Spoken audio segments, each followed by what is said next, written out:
What if strength isn't what you think it is? We often picture it as unshakable confidence, power, or never showing weakness. But real strength, the kind that truly matters, is quieter, deeper, and often invisible. It's choosing patience over anger, resilience over self-pity, and discipline over fleeting comfort. Sometimes it's simply standing back up when life knocks you down. Today, we're diving into 7 signs you're much stronger than you realize through the lens of Stoic philosophy. Some may surprise you, some may challenge you, but by the end, you might just see yourself differently. Stay with me. This one's worth your time. Let's begin. 1. You've learned to let go of the past. Let's be honest, letting go of the past is one of the hardest things you'll ever do. It's like standing in front of a fire you've been staring at for years, hypnotized by the glow, even as it burns you. The past, no matter how painful, feels familiar. And familiarity, even when laced with suffering, can be strangely comforting. But here's the Stoic truth. Clinging to the past isn't strength. It's fear disguised as justification. Some people wear their pain like armor, refusing to let go. You've seen it before, the person who turns every conversation into a monologue about something that happened a decade ago.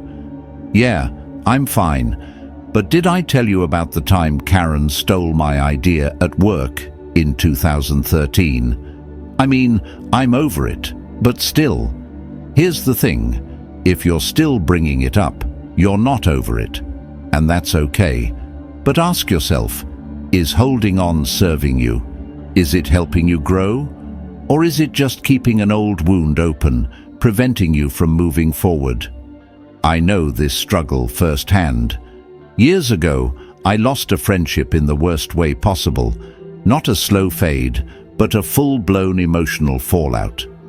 And for years, I replayed it in my mind like a bad movie, dissecting every argument, every misstep, every word I wished I had or hadn't said.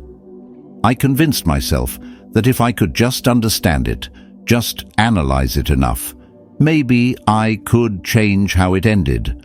But you know what? While I was tormenting myself, they had already moved on. I was stuck in a story they had stopped reading. Then, one random afternoon, I was scrolling through old photos when I stumbled upon a picture of us. That familiar sting hit me, but instead of spiraling, I asked myself something different. What am I gaining by holding on to this? The answer was clear. Nothing. It wasn't making me wiser. It wasn't making me stronger. It was just taking up space in my mind, rent-free. So I made a choice. I let it go. Not all at once, not easily, but little by little, I stopped replaying the story. I stopped checking their social media, stopped bringing them up in conversations. And you know what? It felt incredible, like I had been carrying a backpack full of bricks I didn't even realize was weighing me down. Here's the deeper truth. Letting go isn't about forgetting or pretending it never happened. It's not about erasing the past. It's about refusing to let it control you. It's standing up and saying, yes, that hurt. Yes, it shaped me. But no, it does not define me. The Stoics teach us that we don't suffer from events themselves, but from our judgments about them. And the longer we hold on to resentment, regret, or bitterness, the more we let those emotions dictate our lives. True strength is choosing peace over pain. And here's the ironic part. When you finally let go, you realize just how much time and energy you wasted clinging to what was already gone. In the years I spent stewing over that broken friendship, I could have learned a new skill, started a business, or at the very least, perfected my pancake recipe. So ask yourself, what are you still holding on to? Is this memory, this grudge, this regret making you wiser, stronger, happier? If not, it's time to set it down, because the road ahead is much easier to walk when you're not dragging the weight of yesterday behind you. 2. You embrace change instead of resisting it. Let's talk about change, the thing we all say we want, but secretly hope never actually arrives. Change is uncomfortable, it's inconvenient. It's that uninvited guest who shows up at your door with a suitcase full of chaos just when you were hoping for a quiet, predictable life. But here's the paradox. If you embrace change instead of resisting it, you've unlocked a kind of strength that most people spend their entire lives running from. Not everyone wants to grow. That's the uncomfortable truth. Some people would rather stay in familiar misery than risk the uncertainty of transformation. They'll say, "This is just who I am," as if it's a badge of honor. But let's be clear.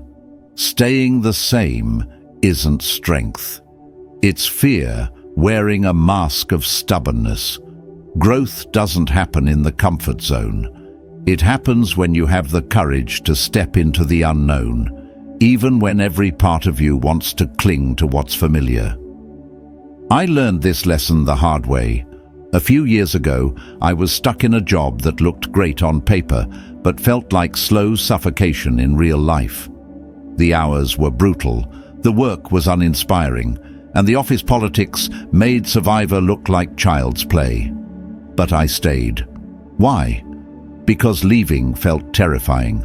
What if the next job was worse? What if I failed? What if I regretted walking away? So I convinced myself that staying was the mature thing to do, as if enduring unhappiness was some kind of moral high ground. But the truth? I wasn't being practical. I was just scared. Then one day, I hit my breaking point. A soul-crushing meeting made me realize I couldn't do it anymore. So I quit. No plan, no safety net. Just me and an overwhelming amount of uncertainty. And let me tell you, the first few months, absolutely terrifying. But then something incredible happened. I started to grow. I discovered passions I didn't even know I had.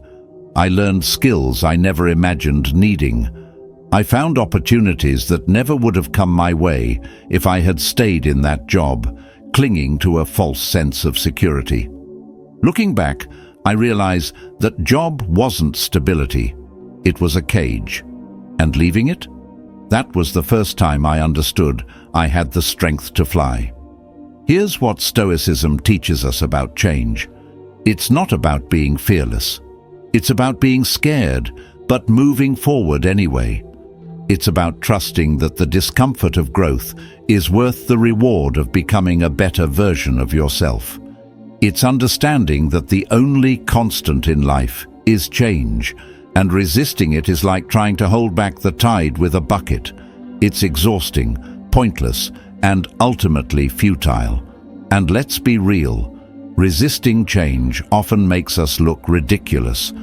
Ever had your favorite coffee shop replace your go-to drink with some weird seasonal special, and you acted like the universe was personally attacking you? Yeah, me too. But then you try the new drink, and 9 times out of 10, it's not bad. Sometimes it's even better. So here's my challenge to you. Think about something you're resisting right now.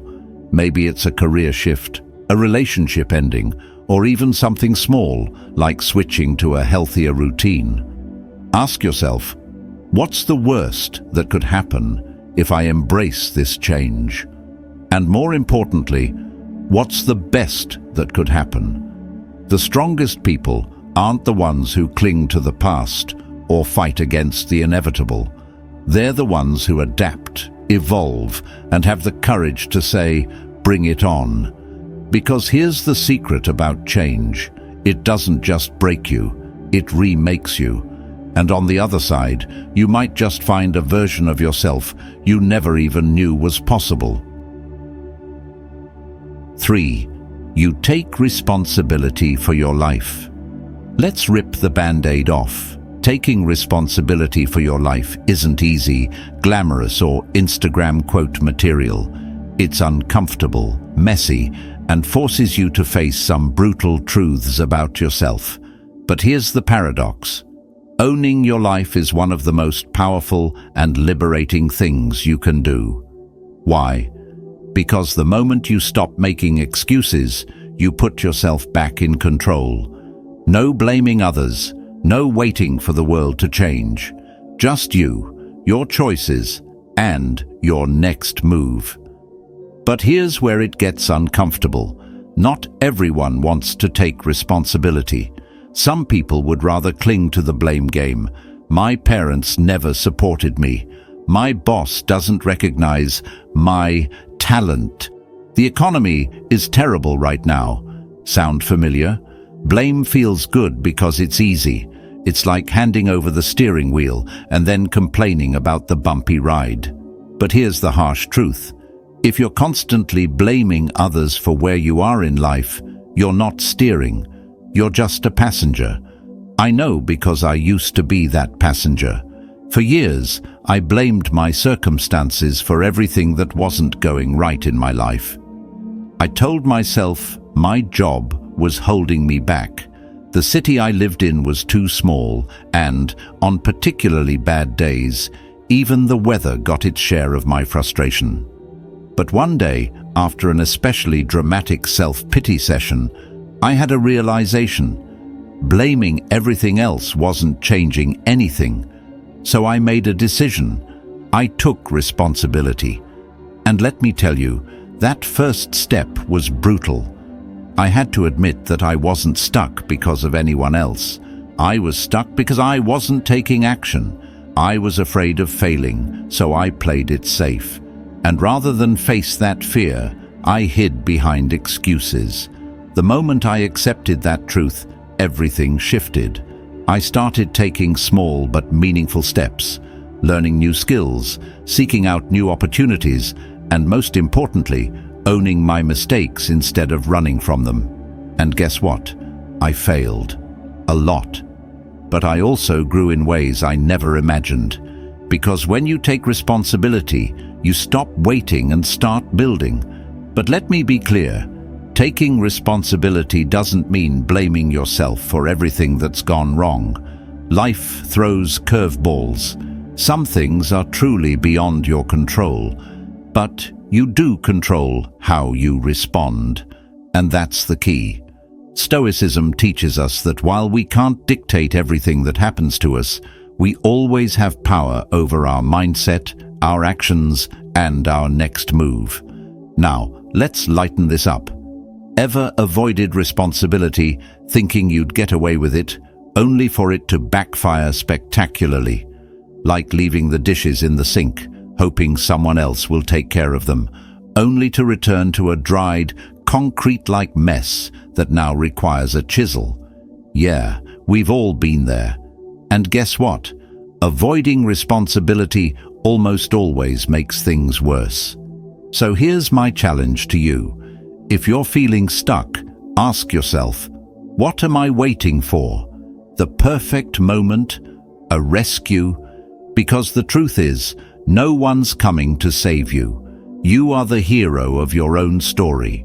The sooner you pick up the pen and start writing, the sooner you'll realize just how strong you really are.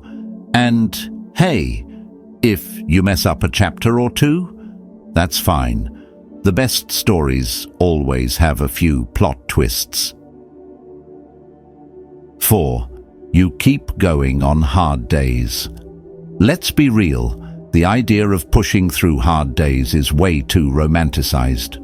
Social media loves to make it look like resilience means waking up early, grabbing a coffee, and powering through your goals, while some dramatic music swells in the background. But in reality, some days, resilience just means dragging yourself out of bed at noon, eating cereal in your pajamas, and taking the day one slow, reluctant step at a time. And you know what? That's still strength. Here's where it gets controversial. Not every day has to be a victory lap. Hustle culture will tell you that even on your worst days, you should be productive, grinding, pushing through. But that's nonsense. Real strength isn't about sprinting when you're exhausted. It's about taking even the smallest step forward, no matter how slow or unsteady. I'll never forget one of my hardest days. Everything went wrong at once. A major project at work collapsed. A personal relationship fell apart. And to top it off, my car broke down on the way home. I sat there, on the side of the road, crying into a crumpled fast food napkin, feeling like life had completely defeated me. Every part of me wanted to check out, to disappear, to just stop trying. But instead, I did something that didn't feel like strength at the time. I went home, ordered pizza, and let myself feel miserable for a while. The next day, I still felt heavy. But I got up. I didn't conquer the world. I didn't suddenly feel amazing. I just showed up. I did what I could manage. And slowly, things started to shift. That's the truth about strength. It's not about pretending everything is fine. It's about persistence. It's about showing up for yourself, even when all you can manage is the bare minimum. It's about understanding that moving forward doesn't always look impressive, but it still counts.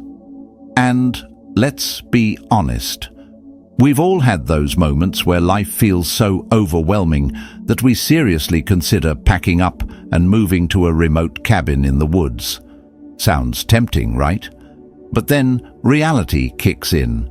You'd probably last 5 minutes without Wi-Fi, and suddenly, facing your problems seems like the better option. Here's what you need to remember. Keeping going doesn't mean you have to win the day. Some days, the victory is simply getting through it. And when you do, you're building resilience, proving to yourself that no matter how hard life gets, you can handle it. So if today feels impossibly heavy, listen to this. You don't have to be perfect. You don't have to have it all figured out. Just take it one step at a time. Because when you look back, you'll realize that the hard days didn't break you. They built you. 5. You've bounced back from mistakes. Let's be honest, bouncing back from mistakes is never as glamorous as people make it seem. It's not some epic phoenix rising from the ashes moment. It's awkward, it's messy, and sometimes it's downright humiliating. You don't rise gracefully. You stumble, trip over your own feet, and occasionally faceplant before you find your balance again. And that's exactly what makes it real. Here's the uncomfortable truth. Not everyone bounces back. Some people cling to their mistakes as if they define them.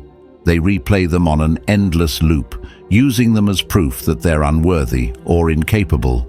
They say things like, "I'm just bad at relationships," or "I always mess things up," as if a single failure dictates their entire existence.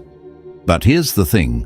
Your mistakes are just chapters in your story, not the entire book. And bouncing back doesn't mean pretending they didn't happen. It means refusing to let them keep you down. A few years ago, I made a massive career blunder. I took on a project I wasn't ready for, overpromised, and, surprise, surprise, under-delivered. When it all fell apart, I felt like I had stamped the word failure on my forehead for the whole world to see. The self-doubt? Brutal. I spent weeks obsessing over every misstep, replaying the disaster like a cringe-worthy highlight reel. But then I asked myself a hard question. What now? Was I going to let this one mistake define me, or was I going to use it as a lesson? So I swallowed my pride, owned up to the failure, and reached out to a mentor for advice. They didn't sugarcoat it. They told me exactly where I went wrong, but they also reminded me that mistakes are part of growth. From that point on, I started treating failure differently. Instead of letting it crush me, I used it as a stepping stone. That failed project? It taught me about boundaries, communication, and knowing my limits. More importantly, it gave me the grit to take on bigger challenges, and this time, I crushed them. Here's the deeper truth. Mistakes don't ruin you. Your response to them does. Bouncing back isn't about erasing what happened. It's about moving forward with more wisdom than before. Strength isn't about never messing up. It's about looking at your mess and saying, "All right, how do I clean this up and do better next time?" And let's not take ourselves too seriously. We've all had those oops moments so bad, they're almost funny, like sending an email to the wrong person or tripping in public and pretending it was totally intentional. These moments remind us that no one is perfect, no matter how polished they seem. So if you've ever bounced back from a mistake, big or small, that's strength. You didn't let it define you. You didn't let it keep you down. And the best part? Every mistake you overcome makes you stronger, wiser, and braver than before. If you're still replaying your failures, here's your reminder. Your mistakes are moments, not monuments. Learn from them, laugh if you can, and then let them go. Because the ability to rise again isn't just a skill, it's proof that you're tougher than you think.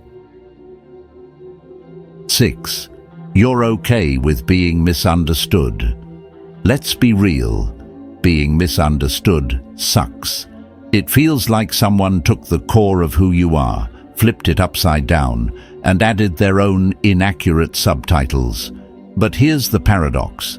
If you can be okay with being misunderstood, that's a rare and powerful kind of strength. Why? Because it means you've stopped tying your self-worth to other people's opinions. You know who you are, and you don't need a standing ovation to validate it. Most people, whether they admit it or not, are obsessed with being understood. They bend, twist, and reshape themselves to fit expectations, turning life into some exhausting people-pleasing Olympics. But here's the hard truth. If you spend your life trying to be understood, you will lose yourself in the process. And for what? A fleeting sense of approval from people who might not even matter in the long run. I had to learn this the hard way. In my early 20s, I was that person. I wanted everyone to like me. Co-workers, friends, even random strangers who cut me off in traffic. I would over-explain myself, justify every decision, and apologize for things that didn't even need an apology. Then one day, someone at work accused me of being too ambitious. It was meant as a dig, but instead of shrugging it off, I spiraled. Am I too much? Should I tone it down? And then it hit me. Why was I giving so much energy to someone who didn't even know the full story of who I was? I realized that seeking universal approval was like trying to win a game where the rules kept changing. So I stopped, not caring completely, but no longer needing their validation. And guess what? The world didn't end. Here's the deeper truth. Being okay with being misunderstood isn't about being rude or dismissive. It's about recognizing that your truth doesn't have to align with everyone else's narrative. You're not for everyone, and that's perfectly fine. Strength isn't about convincing people to see you a certain way. It's about standing firm in who you are, even when others don't get it. And let's be honest, sometimes misunderstandings are downright ridiculous. You say, "I prefer cats," and suddenly people think you're some anti-dog hermit who hates joy. It's hilarious how people warp the simplest things through their own filters. But that's just it. People interpret you based on their own lens, not your reality. And that's not your problem to fix. So here's my challenge to you. The next time someone misjudges you, resist the urge to over-explain yourself. Instead, focus on living authentically. One path leads to exhaustion, the other leads to freedom. If you're okay with being misunderstood, It means you've stopped outsourcing your self-worth to other people's limited perspectives. You've accepted that not everyone will see you for who you truly are, and that's not a failure, it's just life. So keep being your unique, complex, and unapologetic self. The right people will understand you, and as for the rest, let them think what they want. You've got better things to do. If this video resonated with you, take a moment, not just to like, share, or subscribe, but to truly recognize the strength within you. Strength isn't always loud or obvious. Sometimes it's just showing up, pushing forward, and choosing growth over comfort. Whether your strength is bold and visible or quiet and unseen, it's real and it matters. And if today felt heavy, remember this: you've made it through every hard day you thought you wouldn't survive. You're stronger than you know, and you don't need anyone's approval to prove it. So keep moving forward, keep being your authentic, resilient, and wonderfully imperfect self, because that's where real power lies.